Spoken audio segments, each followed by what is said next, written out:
Le mot abeille évoque beaucoup de choses, comme les ruches, le miel ou encore la vie en communauté. Mais cette description ne correspond qu'à l'abeille domestique.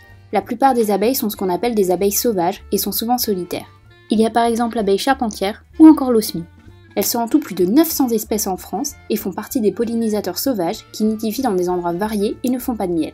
Les pollinisateurs sauvages, ce sont aussi les papillons, les cirques ou encore les coléoptères. Ils sont essentiels au maintien du service de pollinisation et la reproduction de 80% des végétaux dépend de leurs actions. Ils sont donc indispensables à la bonne santé de la biodiversité.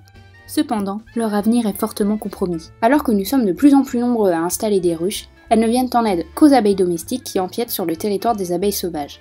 Ces dernières ne s'aventurent que dans un rayon de 300 mètres autour de leur nid et butinent des fleurs spécifiques, alors que les abeilles domestiques, elles, se déplacent dans un rayon pouvant aller jusqu'à 5 km autour de leur ruche et s'adaptent à toutes les fleurs. Elles sont donc en concurrence alimentaire.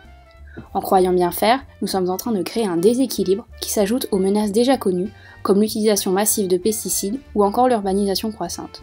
Aujourd'hui, une espèce d'abeille sauvage sur 5 est menacée. Mais il n'est heureusement pas trop tard pour changer les choses, pour aider les abeilles domestiques sans pour autant délaisser les pollinisateurs sauvages. Noé s'engage pour cette cause et recommande quelques actions. La première serait de diminuer notre utilisation de pesticides. Des actions sont mises en œuvre pour réduire l'usage des pesticides par nos villes, mais nous pouvons aussi agir à notre niveau en utilisant dans notre jardin des produits plus respectueux des pollinisateurs. Dans la même lignée, nous pouvons aussi privilégier une consommation de produits responsables, issus de l'agriculture biologique ou avec des labels favorisant la préservation de l'abeille, comme le label Bee-Friendly. Il est aussi important de laisser un coin de notre jardin ou de notre balcon au naturel. La nature pourra alors reprendre ses droits et il n'y a rien de mieux pour les pollinisateurs. Il est aussi possible de mettre en place une mini-prairie avec des mélanges de fleurs régionales sur un coin de notre jardin ou balcon afin de leur fournir le gîte et le couvert.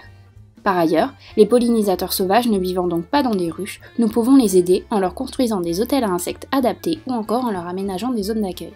Nous pouvons aussi essayer de réduire notre pollution lumineuse. En effet, les lumières artificielles posent un vrai problème car elles désorientent les pollinisateurs nocturnes. Enfin, nous pouvons améliorer nos connaissances sur les pollinisateurs. Observer la biodiversité et participer à des programmes de sciences participatives, c'est aussi une façon de les protéger.